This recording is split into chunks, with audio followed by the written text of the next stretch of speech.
That's Errol H. Tout from his album The Sound of Swimming, and a piece just called The Game. It's 29 minutes away from 3 o'clock, and Errol's in the studio with us right now. Afternoon, Errol. Good afternoon, how are you?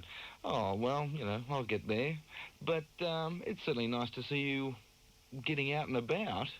You don't really make a habit of it, do you? No, this is my first time in Sydney to be performing. But you have made it out of the country. I see where you went to a guitar sort of exposition in Virginia. Yeah, I went to one in West Virginia 2.5 years ago, and I went to another one about a week ago in Auckland as well to do the next level up. Yeah. And how do these things work? Who's involved with them? It's a worldwide movement called Guitar Craft, which is run by an English gentleman called Robert Fripp, who you may or may not heard of. He did a lot of stuff with all sorts of big gun people like King Crimson and Bowie and so on and so forth. And they tend to run courses mainly in West Virginia and in England, but a whole lot of people in New Zealand are playing in a large group, a 10-piece guitar ensemble called the Gitbox Rebellion. And they asked him to come over. And so he did, and a few other people came over, and Robert wrote to me and said, I'm going to be somewhere near you, so come and see me. So I did. And it was fantastic. Fripp is a remarkable guitarist, but I'll always remember a quote from, I don't know who it was, someone like Robin Trower or someone who'd gone to Fripp for lessons, and Fripp said to him, you know, the hardest thing for a guitarist to do is play slow. Yeah. Would you agree with that? Yeah, because when you're playing fast, all the notes you miss aren't so obvious. If you do something slowly, the space between becomes just as important as the notes themselves. And it's those sort of qualities become very important. And if your accuracy isn't really there, then you've got problems. It also seems to be a matter of feel too. You can, you know, if one note can have a lot more feeling in it than a million at once. That's correct, so long as it's the right note. Yeah, yes. Now, I was interested to read that you're also an architect. That's correct, yeah. Yeah, now, just talking about feel, I mean, architecture doesn't immediately conjure up images of terribly feeling people. Oh, there's probably lots of architects that act in a certain way that make you feel like that, Tony. I would suggest a responsible architect wouldn't necessarily make you feel like that. With some guys, some architects are very concerned with cost-effective buildings, getting a return per square metre, and that becomes their prime objective rather than quality of space and quality of environment. But I would say a lot of the buildings in Sydney I find really good. I think, personally, from walking around here, I find the quality of architecture really quite terrific in Sydney. Gad. You must have been to some horrid places. You ever been to Perth? But there's a lot of really, not so much the great big ones, I mean just kind of the urban fabric, and the feel of walking around Sydney is really pretty special. Well, perhaps if we look at it from that respect, I mean, architecture and music can be taken as part of your environment. Very much so. This tends to be the way people like Brian Eno think of things. I mean, is that the way you work? Do you work purely on say, a mental picture? Not necessarily. Well, when I go about making music, I believe that basically music is a benevolent presence, and I, as a musician, make myself available to that presence. So to put it in as simple words as I can, the music basically writes itself. Now, architecture, you can very much work along the same way. You can listen to what the building is calling out to be, what it really needs to do, given the environment it's in and the situation that's happening inside that building, and so on. So for me, the processes are very similar, and I believe that architecture and music are very much about process. It's how you make the decisions that's really important. I used this word yesterday talking to some other people, and it sort of threw them for a loop, but would you say you're a conduit? Yeah, very much so. Yeah. Some people say that the music comes through the self rather than from the self. There's a big difference. And that's certainly what I try to do.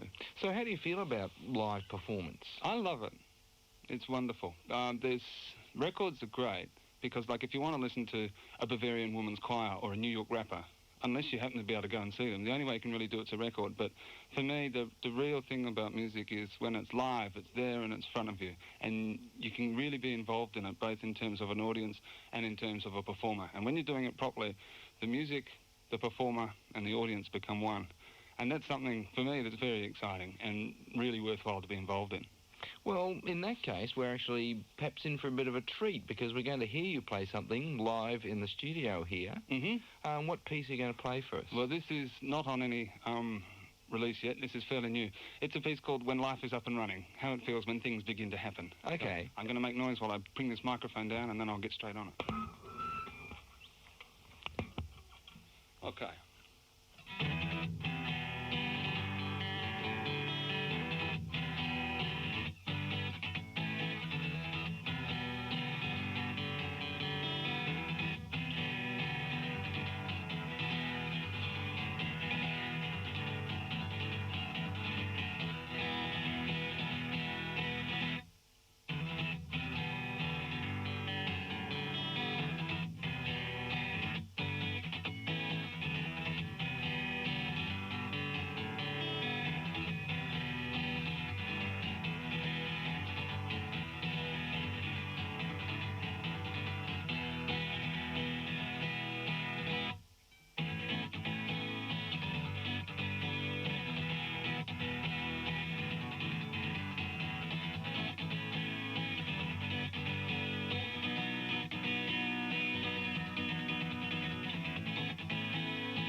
Errol H. Tout live in the Triple J studios. That piece was called? When Life Is Up and Running. I'll dedicate that to the Sydney traffic.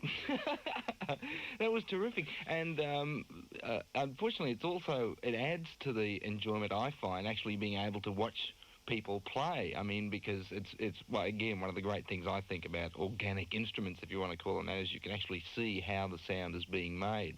That was very impressive, Errol. Thank you. Although there's a little bit in there that reminded me of an old piece called Classical Gas. You remember that? I do. Mason Williams, I think. Good heavens, you must be nearly as old as me, Tony, to remember that piece of music. Possibly. One of the TV stations used it for a while as their theme years ago. Anyway, that's... I love that piece of music, though. It was about 1967, I think, wasn't it? Well, thank you. I'm glad to know I'm not totally tasteless. Now, what made you... I mean, is this your preferred instrument? Was this to start with? Guitar, was it the first instrument you picked up? I actually started playing drums first, actually, when I was about 11, I think, and by the time I was 12 or 13, we had a little rock band at school that used to make a terrible noise, and but drums are a bit difficult to sort of keep in your bedroom at home, and so I sort of didn't really keep up with it, and then when I was at school, I was a drummer in the pipe band. I was the one that twirled the sticks in the air as they walked around, and then when I was 19, I took up guitar. Was there anything in particular that made you go for the guitar? Well, any piece of music you heard or something? Probably Classical Gas. I was actually writing little songs with a friend of mine. We had a little duet. He played guitar, I played bongos. And I was writing these songs, and the poor bugger was having to work them out. And he got so sick of it, he said, look, you're just going to have to buy your own guitar. So he took me shopping, and we bought a guitar, and the rest is history. The rest is history, yes. Well, what can we look forward to in the history of Errol Tout, perhaps in the next 12 months? Are you going to be doing any sort of performing we should know about? I'm performing while I'm here. Can I quickly run those dates past you? Certainly. Well, tonight and tomorrow night I'm playing at a place called the Red Onion, which is in the George Street in the Rocks. And then Sunday, February the 4th, I'm playing at the Annandale with a guy called Floyd Vincent. And then Thursday, Friday, Saturday, which is the 8th, 9th and 10th, I'm playing at the Petersham Inn with another guy from Perth called Greg Deere. And then my last show while I'm here is Sunday, February the 11th, when I'm playing with Floyd Vincent again at the Annandale. And then I go back to Perth and we continue the 4th album, which has been begun. But being a part-timer and the music industry being what it being and my current status of non-major record deals, I've got to pay for the albums myself, which I'm quite happy to do because it gives me the freedom to do what I want to do. So it does, however, take time. Yeah, it's... The Australian industry gets a lot of criticism and more often than not deservedly so for its non-support of anything outside the mainstream. By the same token, the population base here makes it very difficult anyway. I mean, have you had any response overseas? Not a lot, no. Only because the music was not the problem. The problem was that Errol lives in Perth, Western Australia, and is going to continue living in Perth, Western Australia. And he's not seen around the place, and they get like 100 tapes a week showing up, all these kind of places. And they give it a listen, and because they don't know the guy, no, we can sell a lot more if we go with so-and-so, so they will. So one of the reasons I'm here is to do a bit of promotion as well, to sort of get this album out and happening, so I can get the money back, pay off the loan for the last one and get the next one going. The album we're talking about is The Tilting Room. That's right. And the track I thought we might say goodbye on features, once again, Mark McAndrew, who you work with more often than not. That's right, yeah. And he's playing something called Mrs. Mills' Piano. Yeah, it was a little piano that we recorded it in a little studio, just that one particular piece. We tried tarting it up and making it sound real flash, but it had a little more appeal with this kind of sound, so we ran with the sound and kept it, and just decided to call it Mrs. Mills' Piano. It's people who don't know of Mrs. Mills, how can be, or like sort of Winifred Atwell. A very old, very sweet lady who plays piano. Errol, it's been lovely to see you. I hope you have an enjoyable time playing your lovely music to people around the traps, and we hope to see another album out before the end of the year. I shall do everything I can to make that happen, Tony. And so will we.